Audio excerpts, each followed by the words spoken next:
What's up, everybody? Adam here from Home Cooking Abroad. Welcome back. In our last video, I showed you how to make a traditional char siu, or Chinese boneless spare ribs, as we've come to know it back home. Put the link right up there for you. Check it out. Now, if you want the traditional recipe, it's right there. Check that video out. In that video, I did say there is a simpler way to do this. It's not going to give you the classic takeout flavor that you're looking for, or that you might be accustomed to, but it's a pretty good approximation. And as we always say, our motto here is make it work. So that's what this recipe is for. So judging by the street food vendors that I've seen here and other restaurants that I've been to, measurements aren't exactly very precise. They kind of just wing it, put things in until it tastes right, which is kind of how I do my cooking at home. So the ingredient measurements I'm going to give you for this recipe are approximated. You can change them to suit your tastes or what you have available. And yeah, so let's get into the kitchen and let's go ahead and make our bootleg Chinese spare ribs. If you don't have access to some of those more exotic ingredients like the Holystone sauce or the Shaoxing wine, as I said, you can get by with honey, brown sugar, and soy sauce. Now again, I've got a nice fatty cut of meat here, pork. This does have the skin on it like the last one, so we can go ahead and take that off.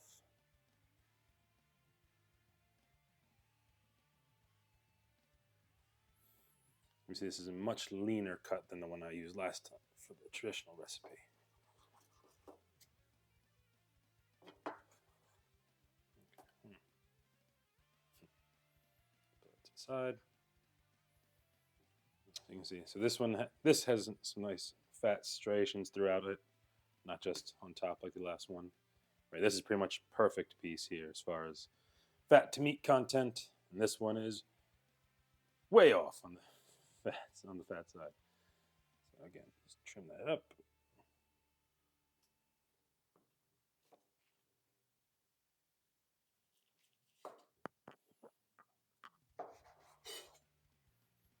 Put that aside, and now since I'm working with fewer ingredients, I'm just going to go ahead and increase the ratio of the ingredients we do have.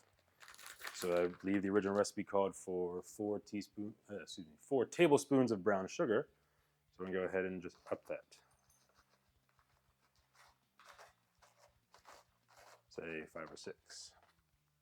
And it called for 2 tablespoons of honey, so I'm going to go ahead and do about 3 or so. And if you're cooking at home yourself, just doing this for lunch or dinner, you can get away with eyeballing it, as I'm doing. And then I originally called for 2 tablespoons of soy sauce, so I'm going to go ahead and just top it off some more. It's probably about, probably 3 cups, maybe 4. And as last time, like if we're going to be marinating, I'm going to aerate. Is that the word you use? I'm not sure. That is what we use that's the word we use when we're talking about lawn care. So why not for pork? Why not for meat marinating? Just use a fork. Just get some holes in there. Let that marinade soak through.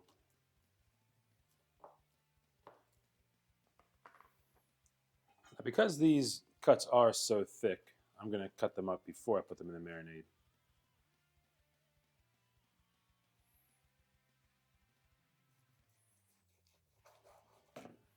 These are very thick chunks of pork.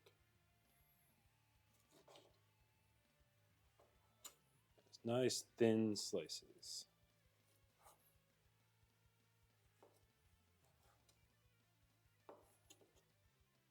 Because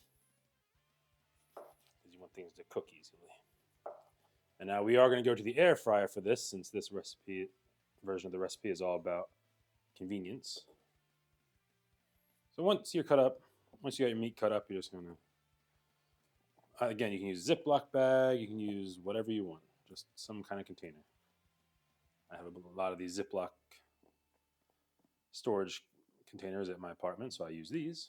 We've already perforated it with our fork. So now we're just going to go ahead and add our marinade. Remember to keep half. I'm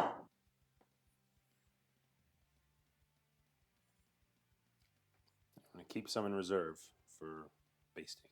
And then just make sure mix it around, get everything in there. Make sure you get nice even coating.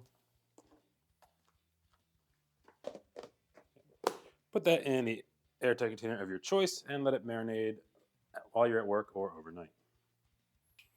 All right, so our pork has been marinating for about 7 hours or so. See, it's nice and coated. So let's go ahead and pop it into the air fryer. Now again, this version of the recipe, the bootleg version, is pretty much just a quick, weekday night after work. You want to make something good for dinner, etc. Not super fancy. I skipped the red food coloring because again, that's just for presentation. So you just want to get it all in there. Just fill up your air fryer tray.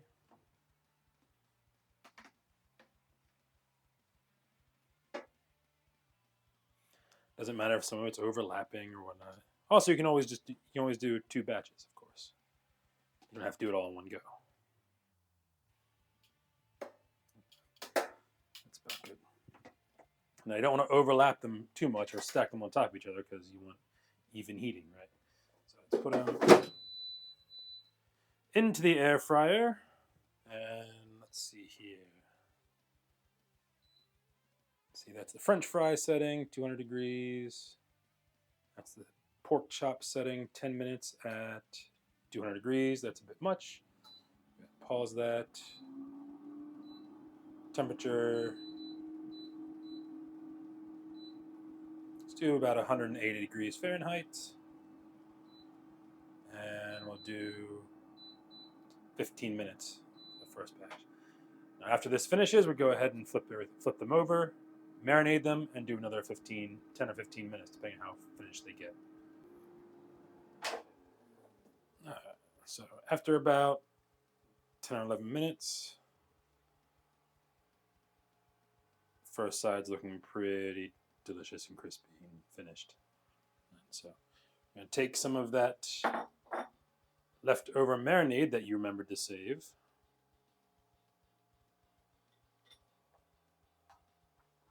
And just going to brush on and glaze.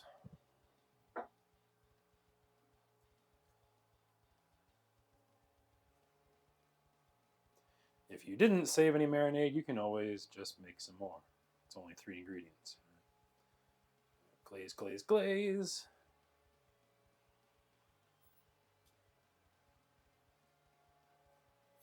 Already smells amazing. Now this is not as pretty without the red food coloring. It's very brown, right? From the brown sugar and such. But that's okay. It's going to taste amazing. And then go ahead and flip everything. So we can get both sides.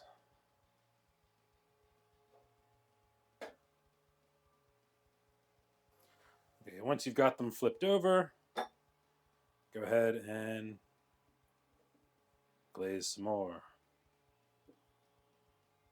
You want that flavor on both sides.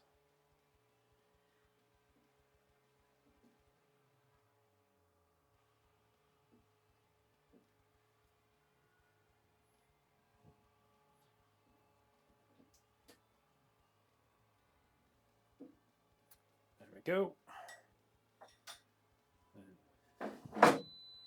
Back in the air fryer for another